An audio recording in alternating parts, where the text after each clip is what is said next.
I think people have learned from the previous movements. They've learned from that street politics needs continuity. It needs to accumulate, and rather than just a one-off event. And actually people are learning that there's always a counter-revolution to the revolution and how to cope with that. And I guess that's something new that I've seen in Beirut this time. And that's why I guess the latest uprising in Beirut and in Lebanon, actually not only in Beirut, has been different.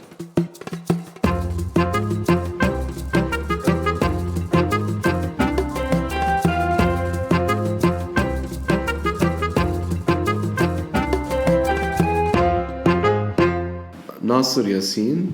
I'm the Interim Director of the Issam Fares Institute for Public Policy and International Affairs at AUB in Lebanon. People kind of know what they want to a large degree. It's not easy to actually change regimes, even if in Lebanon people think that this is a weak state. I think in Lebanon those in power are quite resilient. The roots in the country, this system, the ruling elites and the way they regenerate themselves, I see them actually very deep. They have kind of deep states rather than one deep state as we saw in Egypt or in Turkey or in Iran. The Lebanese deep state is different. It's like mostly comprised 7 or 8 leaders, sectarian leaders, so they're quite deep in their and entrenched in the state.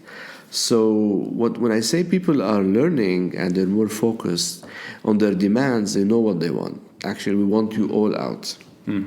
This slogan of like كل يعني كل in Arabic, everyone included or something, and maybe you have better translation than me, actually is quite simple but quite powerful in terms of the meaning that actually we need them all out because they failed miserably in running the state. So the focus is on the whole thing. The way Lebanon is governed or not not governed. It's sort of the multiple states that you're describing are all on the radar for these protesters. And that makes it different than previous attempts, which may have not focused on all of these things at once. Exactly. I mean, previous attempts, like the 2015, was mostly related to, at that time, the solid waste management, the garbage or the trash crisis. But at the, essence of it was about governance, about, the running the state. And this time in Lebanon, although you would look into the protesters' demands, and they look like they're mostly around reform issues, like we want to have the economy better, we need to have better services, better electricity, and so on.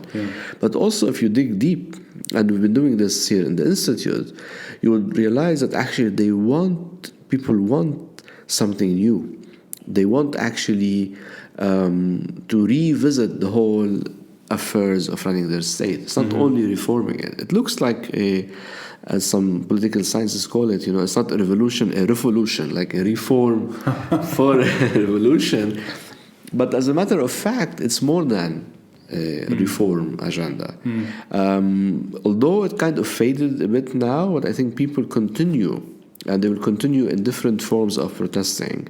And what we will see a continued, attempt to look into revisiting the whole state of Lebanon. Right. And Lebanon now is 100 years old. And so I guess it's time to look into this state that we call Lebanon and what people want from it. And many people want it to be non-sectarian. Many people want the state to be, providing them with the rights, social, economic, and civil rights. People want the state actually to be a just state.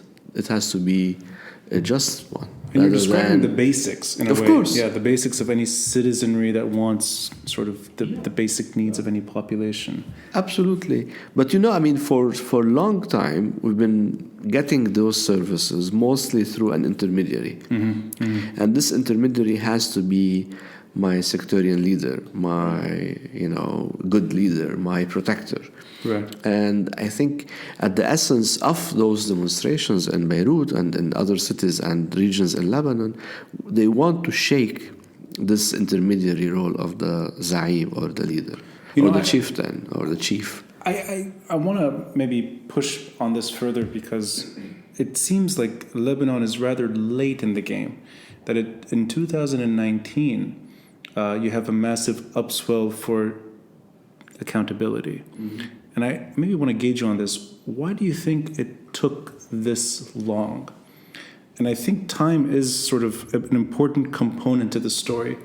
You're describing the crony capitalism that Lebanon is used to.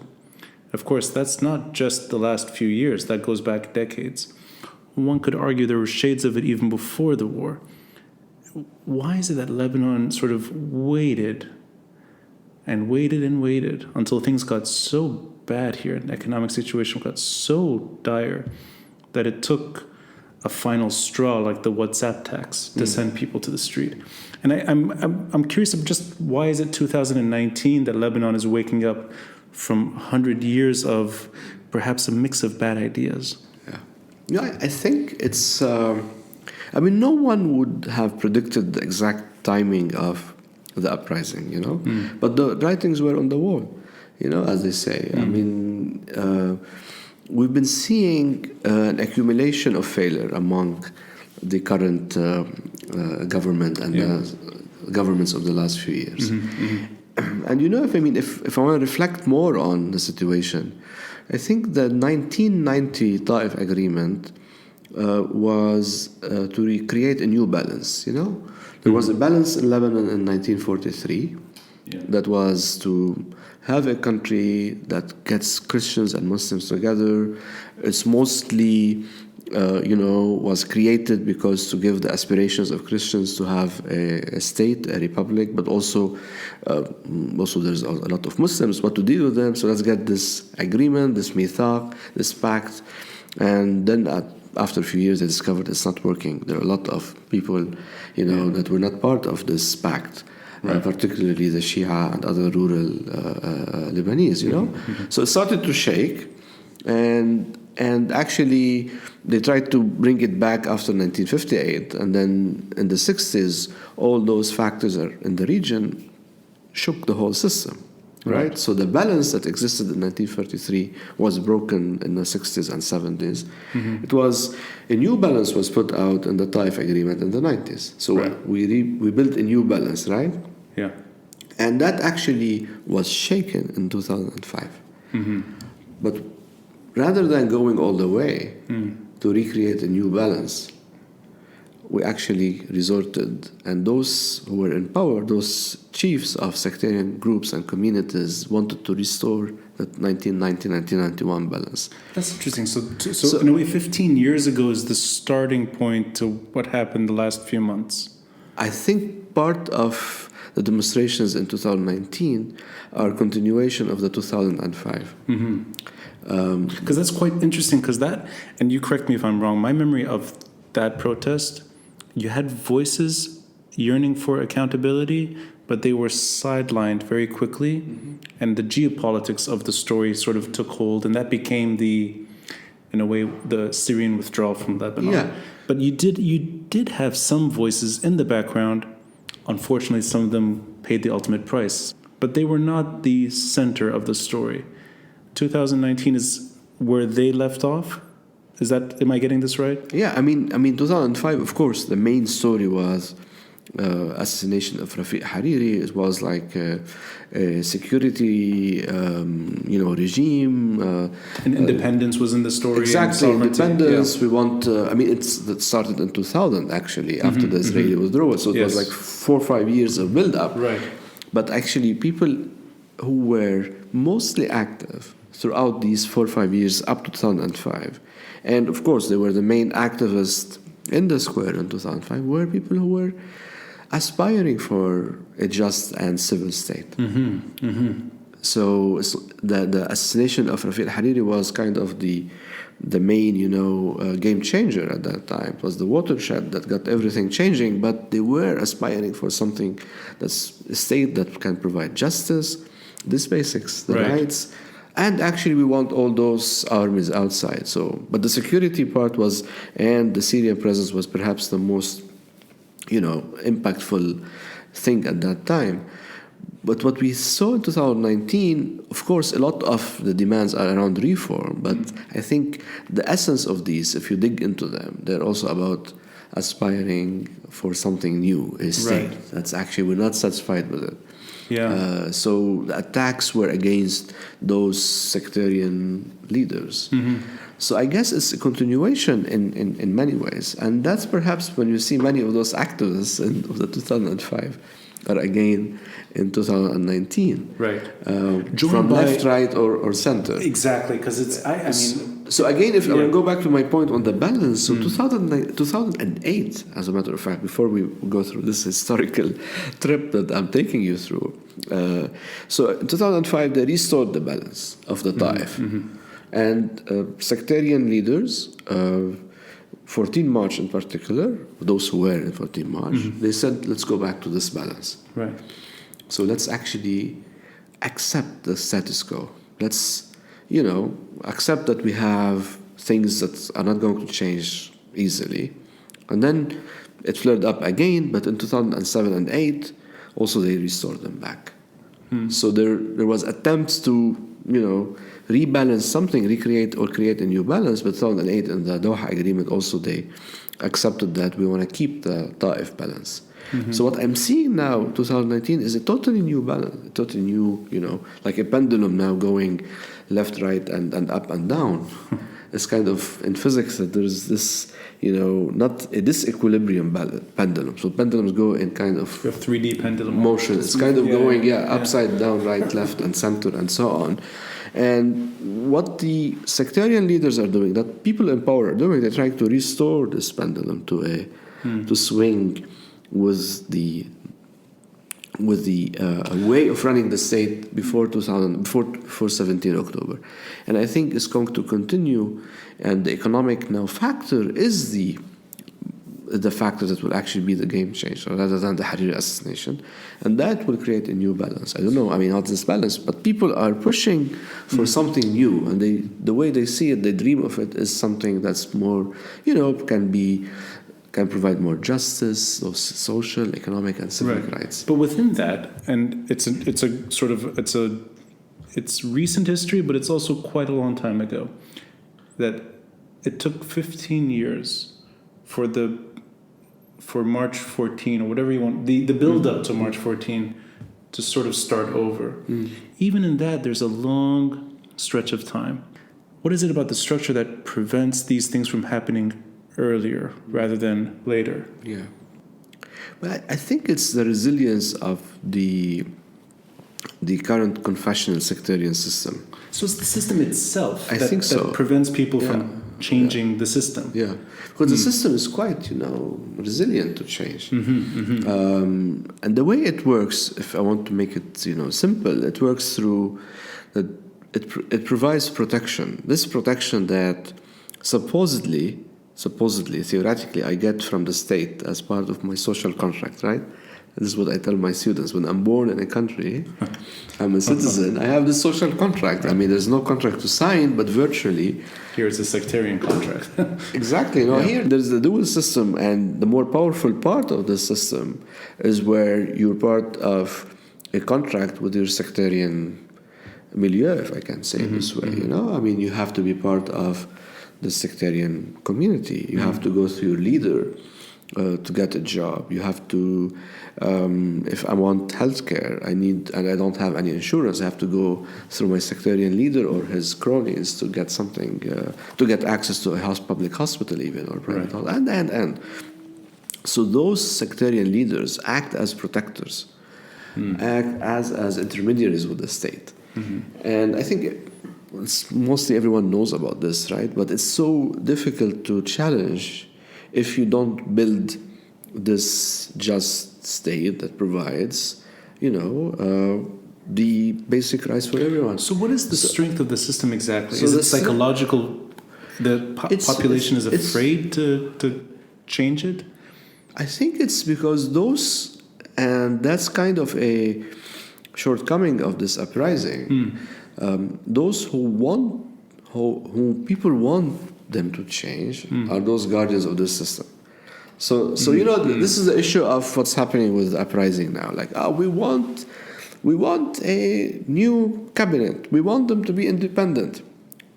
We're not offering you anything. You need to appoint it, but I'm against you. I mean, I think there's something. There's something. I understand the genuinity of what people want, Yeah. and also they know their limitations. But in revolutions, you have to go all the way. I cannot ask the corrupt guardian of, a castle or house or something, to clean it up for me, because actually this is he or what he or she. But what does that translate? What would that translate to you as a revolution that goes all the way in Lebanon? What would that mean? Would that include protests in Ba'abda? Of course. And Ain Tini against the speaker? I mean, is it the whole that every community has to kind of rein in their leadership? I think, if you are, and this is again going back to this powerful and simple but very powerful slogan of Kullun Yani Kullun, that everyone is included, you have to include everyone. I mean, then I want to maybe flip that around. We had 3 months of demonstrations. And just in a subjective way, looking at what happened, 80-some days later, we don't see any protesters approaching Ba'abda. Or for that matter, the speaker is pretty much safe. There's no direct threat to their leadership right now. Why do you think that these things didn't happen? Or why? Is it the state, the system, that scares those kinds of protesters away? What would deny them from reaching the gates of Ba'abda, for example? I think because for Ba'abda, some argued that we can't just go against the president. The president is a symbol of the country, and this will even alienate further Christians. The patriarch might stand up against all of this and so on. So even the protesters are considerate of the system. Some, the groups, of course. Right. And that's actually, I think, a criticism of some of the thinking among the protesters. Right. For the Ain-Tini, I think they were also faced by violence. Right. So they were concerned that this might might be violent and might harm many protesters. But again, if you want to go with the revolution and you need to think of doing a major change in the way you look at the state, you need to keep going. I don't think you need to stop and look into the peculiarities of the Lebanese political system, because you want to overhaul it altogether. So I think that's why I call it sometimes an uprising rather than a revolution. It's still moving in this. Perhaps it might go into become a full-scale revolution, but it's still an uprising with all the genuine and clean and natural movement that people created. I think it didn't yet go into become at the level of a revolution. I want to get two ideas out here, and I like that earlier you said there's a counter-revolution that's not just Lebanon, but it's in the region. You have the anti-protester, and you also touched on violence as well. In the 3 months that have passed, Lebanon stands out. Well, if I'm not mistaken, one protester died as a result of the last sort of political shift in Lebanon. Compared to Iraq, this is, astonishing. Let alone Iran, we potentially thousands of people died. So Lebanon, the violence has been noticeably small. And that's a good thing, because the protesters felt bold and emboldened to keep going. Yet, as you said, They didn't storm the palace. Yeah. They didn't even reach the palace gates. Is violence the bigger issue here, that protesters are afraid that this has, the instability in Lebanon has led to real violence in the past, and that the civil war is not that long ago? Is that in the background, that people do not want to take the risks that are necessary out of fear of what could turn into a sort of an anarchic situation? Yeah, I think when you look into the way the protesters groups, and they were thinking, and sometimes they put it online, sometimes in closed meetings, we discuss some ideas, and there's always, the fear that we don't want to make this move into full-scale violence. I think the civil war has continued to be affecting our thinking, whether in our subconscious or even consciously. So there's always this concern that we need to keep it, peaceful, and we need to keep it within whatever we're allowed to do. It was, and I'm going to interrupt you here, because killun, this, which you said well, it's a magical phrase. That was the slogan shouted at the counter protesters when they attacked Martyrs Square. Yeah. There was very little sectarian sort of name calling. It was killun yani killun. They stuck to it. So is it that they don't want to slide into a sectarian situation that everyone's afraid of? That could be something, a way to explain it. But I think if I think loud with you on this, I think part of it has to do with that the protesters,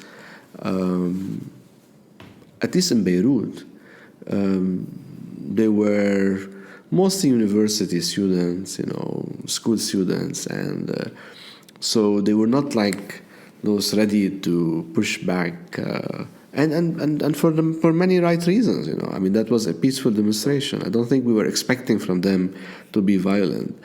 But again, I think if you want to go all the way in seeking a change that everyone wants, perhaps it should have been more bold at some points.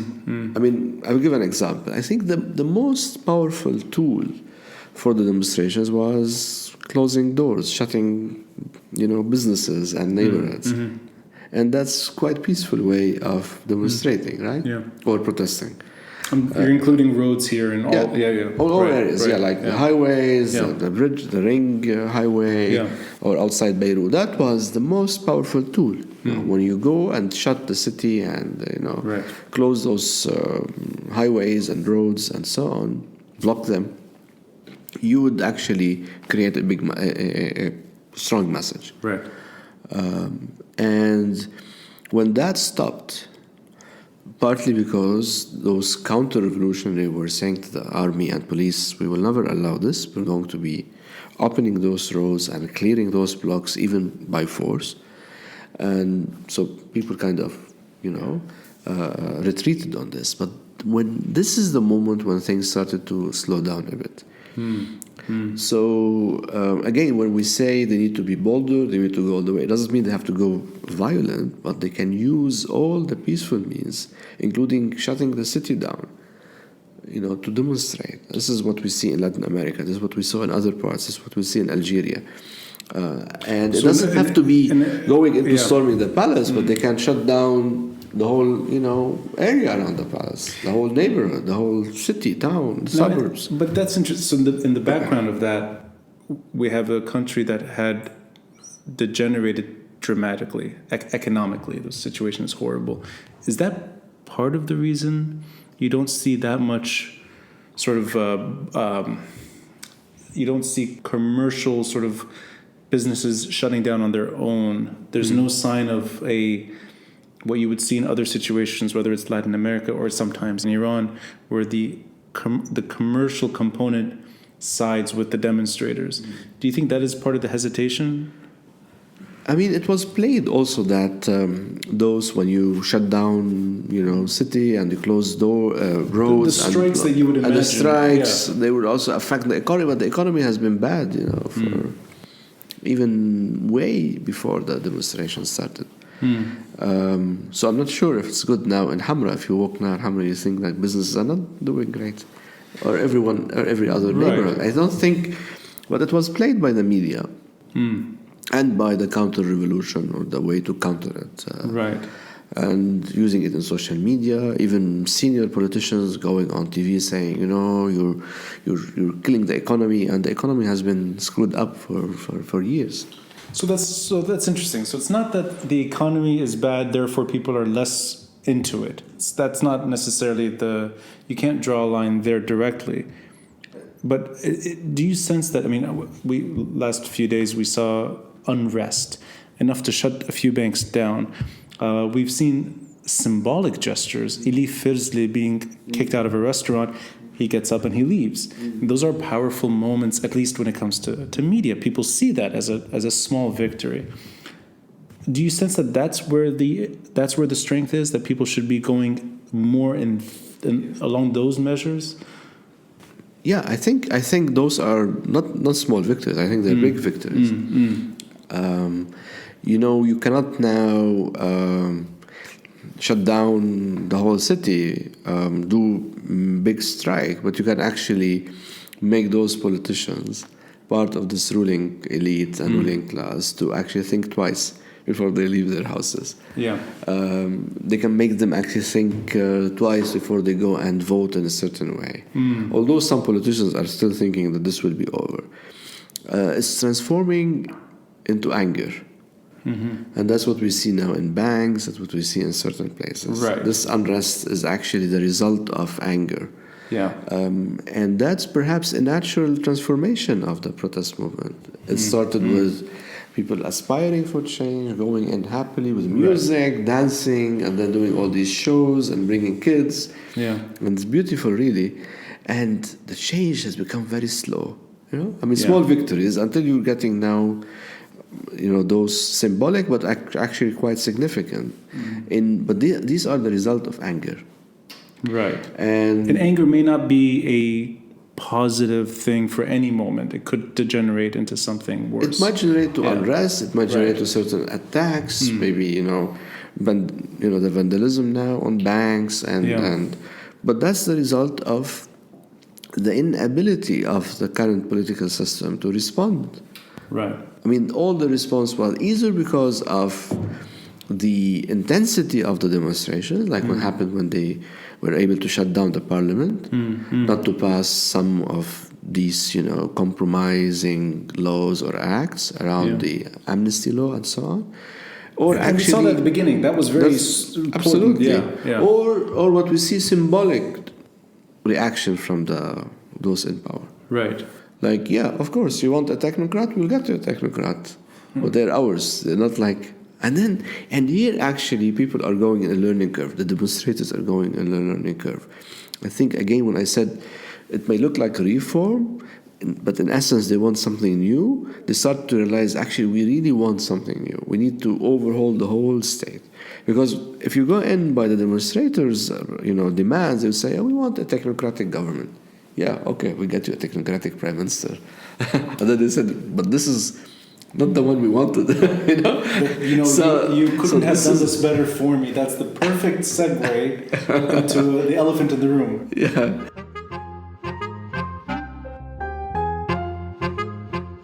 I doubt that the protester that showed up on the street in October 17, 18, 19 had Hassan Diab in mind.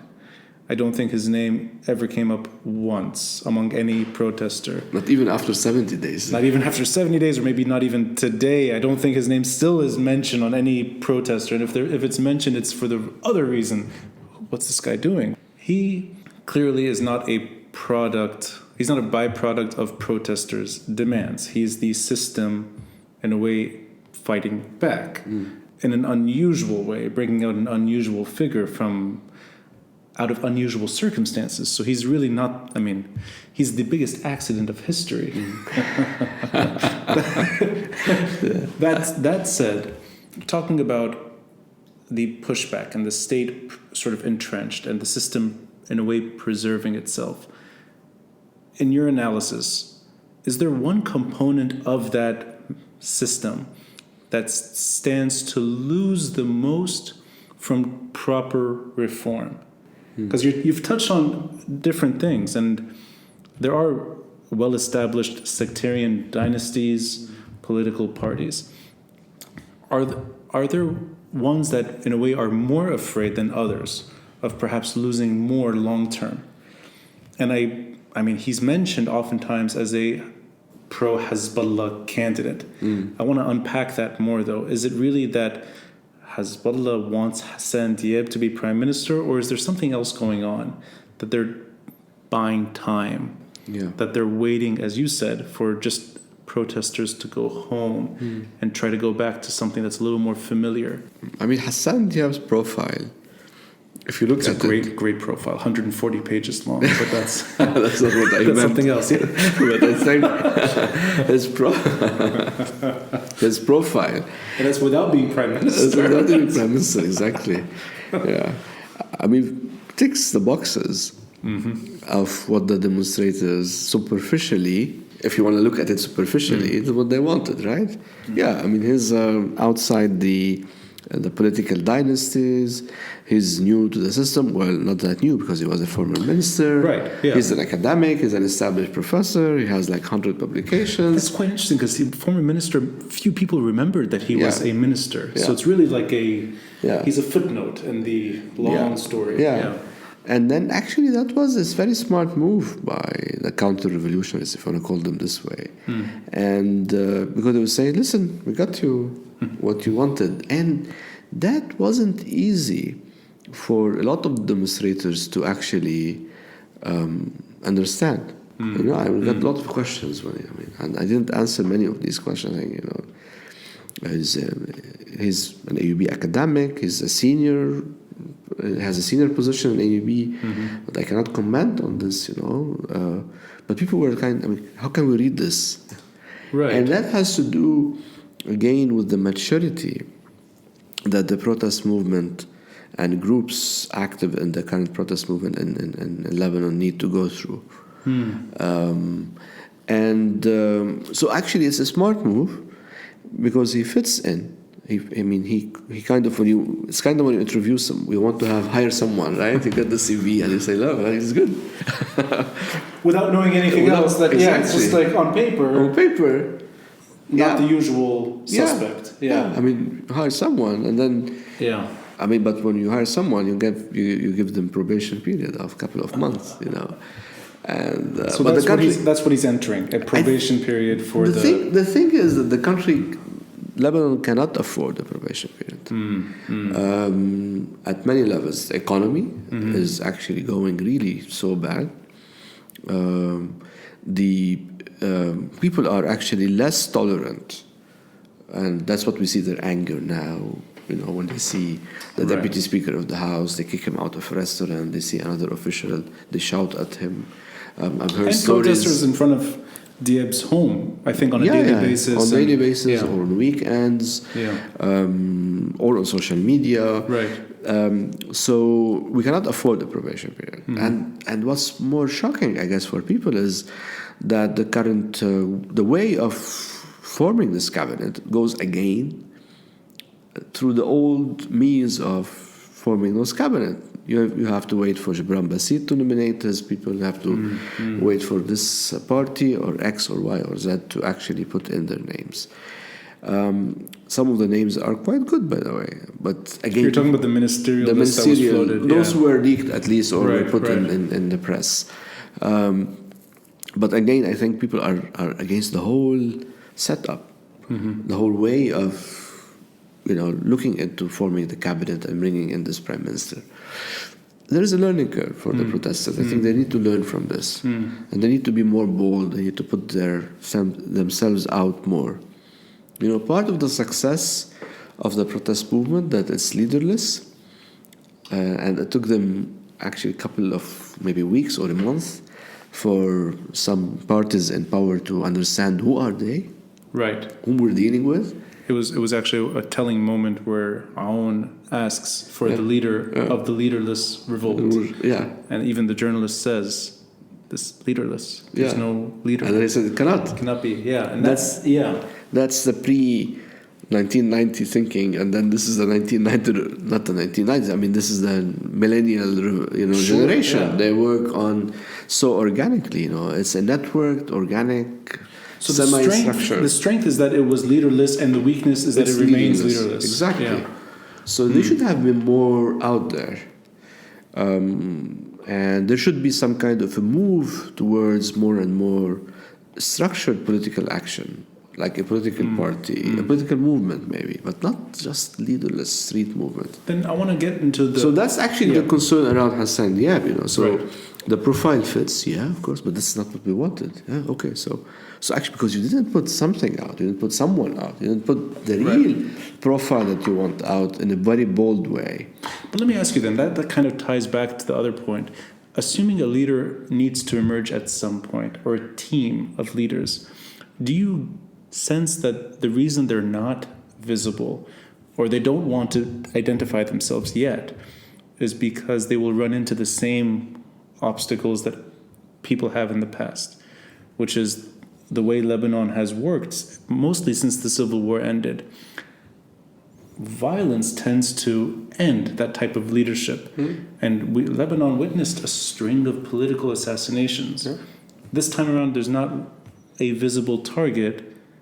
I mean, what I'm getting at is, does the counter-revolution, in a sense, want a leadership to then put against the wall and put in a hostage-like situation? Or are they ready to accommodate the street? I'm trying to project a bit into the future and why these steps are not being taken. I mean, partly, it's a very good point. I think partly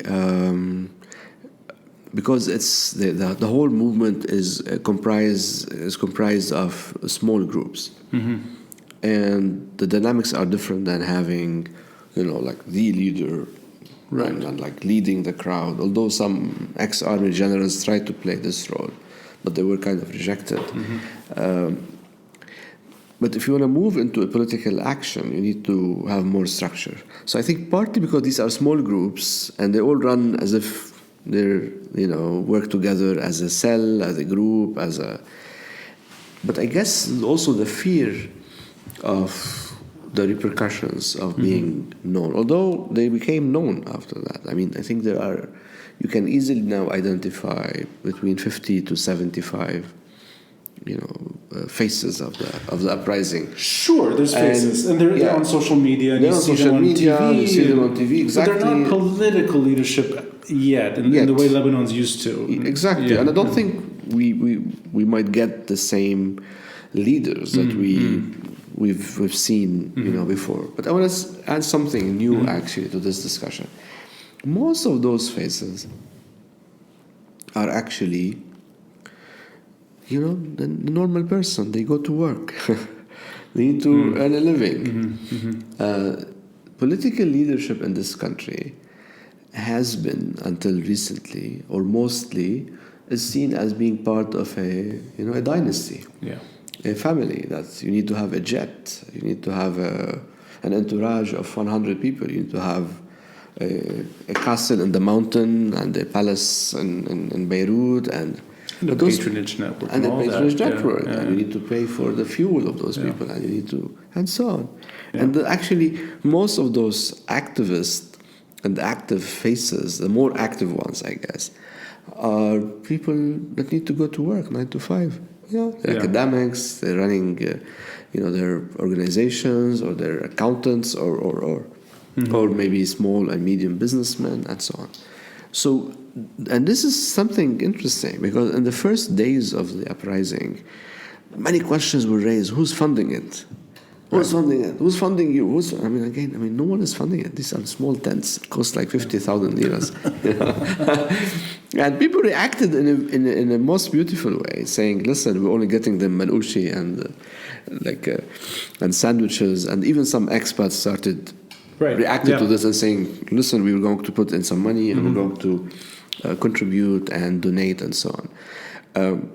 But at the end of the day, many of those in the squares have to go back to do some work. And this has to be seen also in this way. If some of those spaces run their small organization or a small business, or they're academics or school teachers or engineers, they have to still do their work. So that's interesting. So it's the fact that they're not. But we need to change the nature of the political action in the country. Or if I put it maybe a different way, we need to change the way we professionalize politics in Lebanon. Like, you are the zaim, you are the leader, you are the chief. You have to open your house. It has to cost you thousands of dollars.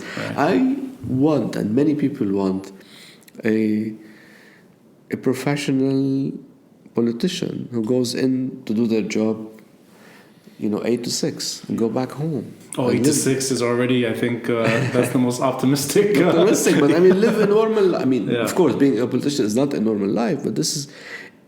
It needs to be seen this way. I don't want to have a prime minister or a president or a speaker or any MP or politician or a minister who's expected to be, running like a celebrity, and that actually creates this crony capitalism you mentioned earlier on. That actually creates ways for embezzlement and relying on the resources of the state. So, if I understood you right, I'm going to give you a personal story. I studied in AUB in the 90s, and some of my colleagues at that time are now in politics. Maybe a bit older, maybe younger, but we are in the current situation. In the current situation. I worked for many years. I did my PhD in So you've got dirt on them. Not that much, but I work hard. I did my PhD. I came back to UB. I'm a professor. I'm a director of an institute. I earn my living. I have a family. I still, live like most people in their 40s do now in this country, right? Or in any other place, supposedly. You have your mortgage, you pay it, and you try to make ends meet. Yeah, of course. Yeah. And those who are my, generation, who are now in politics, some of them own a lot of real estate. Yeah. They have perhaps we hear stories of having private jets.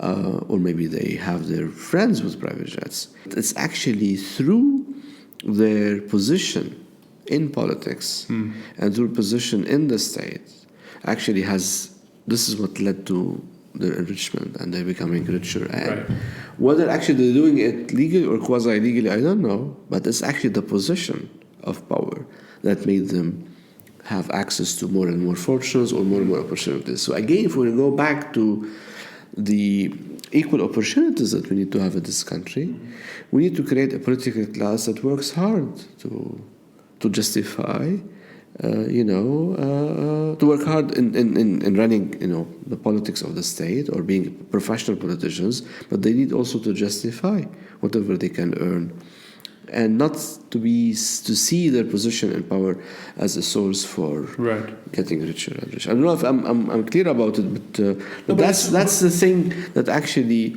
daunts me all the time. That I don't want to have a prime minister that has private jets and has an entourage you need to have a prime minister that can go back home, be with his family or her family. And okay, of course, this is not an easy job, but it's not for everyone.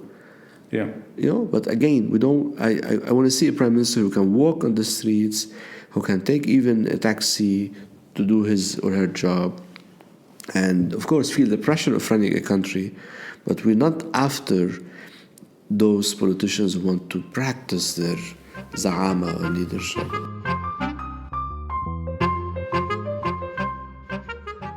At the end of the day, if someone like you're describing, a technocrat in the true sense of the word, somebody who's skilled at their job, just works and goes home, doesn't really see beyond that, or reluctantly sees beyond that, do they reach the same point where if they overstep the way the system works and the way the violent component of the system works, do they face the same predicament at the end of the day? That there are issues in this country that do not allow for, in a way, the dream situation that you're describing. And I'm careful here because I don't want to say it's all about Hezbollah. And it's not all about Hezbollah, and corruption in this country exists with or without that group's ability to wage war and security issues and all that. At the same time, the most visible pushback was from that side. It was a very clear line that was delineated by Hassan Nasrallah, saying these protests are in a way over. You're either supportive or you're against Hezbollah. And that's a very, very different tone than others in this state, this power-sharing monster that we live with, who are really after their private jets or after their patronage networks, or maybe after what you're describing, their bank accounts. And is there an inability to usher in something new because of the violence that Lebanon is used to? Not just sectarian, not just civil war violence, but targeted assassinations and the like. I think during the last few days, we've seen character assassination rather than physical assassination, as we saw, in 2005 and on for like few years, and people were scared. And of the character assassination. The character. This would lead to something else. Yes. And people their profiles were put on social media. There were wrong accusation. They're getting money from here and there. So, of course, doing politics in this country in particular, and this part of the world, but in this country in particular, is actually an occupational hazard. I did the research on political assassination after Hariri, after Rafiq Hariri, and actually, if you look, I think there are around 19 assassinations or 15. There were 12 successful, including Hariri. I think the number is, I'm not sure the exact number of the total targeted.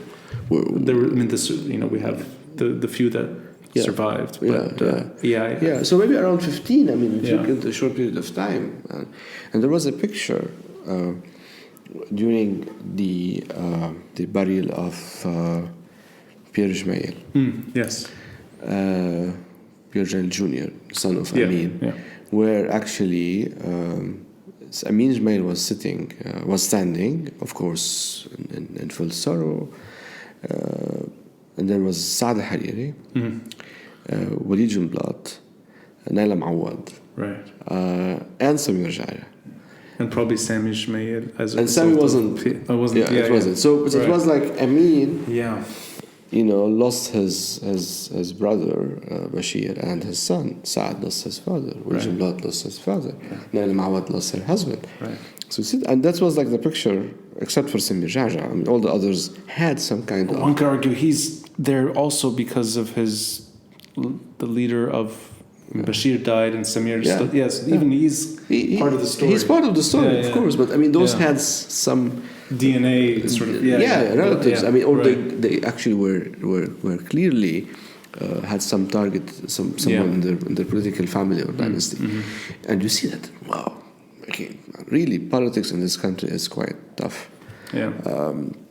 And I think people think twice now when they want to engage publicly to become professional politicians, if I put it this way, about the repercussions of that.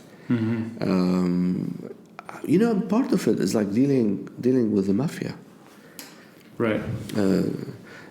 And it's not only after 2005. I think historically there are a lot of political assassination as a way to settle differences in this country. From its birth, we've been used to it. And I think people would think twice of it before they engage. The risk of it. And then you would hear some of the counter-revolutionaries saying, we can easily wipe you out. Your price is only a bomb or a rocket or something. So and if you come from a professional in your field, a small businessman or an engineer or an academic, and you're part of this revolution or uprising, you would start thinking, why, what I'm getting into this. Yeah. You know? Yeah. So when we say it's an occupational hazard, it's actually a really tough position to be in. But again, if you're gonna go and do a change, it has to come with sacrifice. I'm not saying that people have to go and put themselves out and be suicidal, but there's no change without a big bang.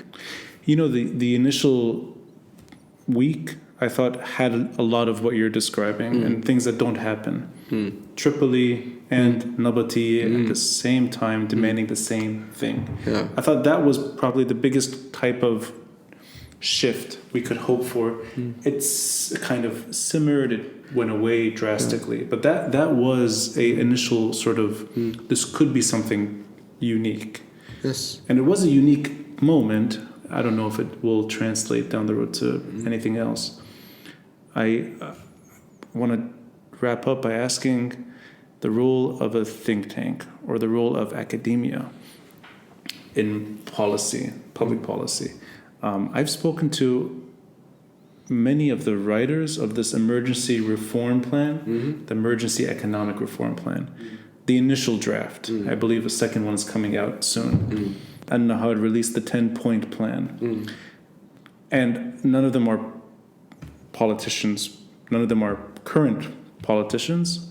And they're all from, I think, out of a sincere belief that they're doing what they think is right and offering solid analysis on how to mitigate the crash, the economic crash. Speaking to Joseph Bahoud, I asked him, did anyone in a position of power in this country read this paper? And he said it bluntly. He said, no. Or at least I don't think so. Yeah. And that startled me because I think many protesters did look at that summary. They maybe digested quite a bit of it. It's there. Yeah. It's accessible. And it was, puzzling to me that no one in the political establishment even bothered to look at it. Let's focus in on something like Issam Fares, an important center for AUB and a place where all these issues are debated and discussed and thought through and analyzed endlessly. Do you see any ability for places like this or academics to play a central role in the transition or the potential transition away from the old governing methodology to something new? Is there a role for Issam Fares or any think tank or any academic or any specialist? Or am I sort of being a little too naive here that these are not part of the story right now? I want to get your sense on that. I think we've always been part of the story. You know what? I mean, what's the value of the think tanks? That you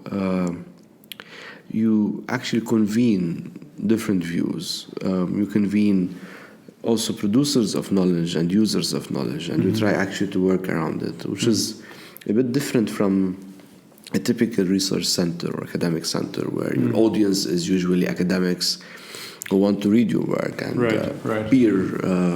your peers elsewhere and want to compete with them where you publish and the impact of your publications and so on. But for us and other think tanks, and particularly for a hybrid model like ours in Issam Fares Institute, that we are based in the most respected academic institution in the Arab world, in the Middle East, and but also we engage with those users of knowledge. So we try to bring on those ideas and inform all the discussions and debate. We're aware that change is almost impossible to have in a short period of time.